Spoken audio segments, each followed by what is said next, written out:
له امن څخه برخمن د خوست ښار اختر ته نږدې شپې او ورځې دي، ځکه خو د ښار په واټونو کې د خلکو ګڼه ګوڼه د عادي ورځو په نسبت زیاته ده. دغه ګڼه ګوڼه تر ورځې محدوده نه ده. خوستي ولسونه د امن تر چتر لاندې د شپې هم په ښار او یو شمېر تفریحي ځایونو کې سره راټولیږي. د عامو خلکو د امنیتي خوندیتوب لپاره مسؤلینو ورله مخله خپلې هڅې ګړندۍ کړې. خوست کې د امنیت امیر عبدالحلیم حیدر وایي په مرکز او ولسوالیو کې د امنیت د ټینګښت لپاره هڅې پیل کړي دي. او خپلو خلکو ته ډاډ او اطمینان ورکوو چې د اختر په شپو ورځو کې موږ ټول پرسونل د امنیت قمندانۍ په نمایندګۍ هغه که د ولسوالیو قمندانان دي او که د حوزو امیرین دي او که د سمتو امیرین دي هغه موږ ټول متوجه کړي دي عیدګاه او د امنیت په باره کې دا قسم ته د مساجدو د امنیت په باره کې او دې ته موږ ټولو مسؤلینو ته ټول پرسونل ته هغه پلان ورکړی ده.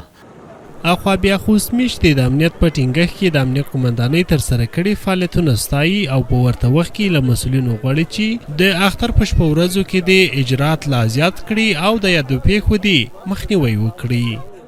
امنیت ډېر ښه ده. اوس بېل خال مخکې به غلاوې شوې، مقصد چې دې نه به چې وتې بل چوک ته چې رسېدې او ته به شي کولی. اوس خو ډېر امنیت ارامه ده، نه موټر دی نه به واشي، نه موټرسایکل دی نه به واشي، نه تو څوک شي کولی شي. مونږ دا پیغام دی چې په دفترونو کې ډېر بعض ځوانان راوځي، سکوټر ته ډېر منډې ورکوي او موټر ته منډې ورکوي. دا چې مونږ خوشحالۍ ورځې وي هغه په غم بدل شي، ټول کلي کې غم جوړ شي، ټول هغه جومات کې غم جوړ شي. موږ د امنیتي ځواکونو څخه هیله او توقع دغه ده چې امنیت ته نور هم ټینګوالی ورکړي، چې څومره د اختر شپو ورځو کې غیلهګانې کېږي، غیلې ډېر زیاتې شي او خلک شور ماشور جوړوي، د هغې ته دی ډېره توجه وکړي.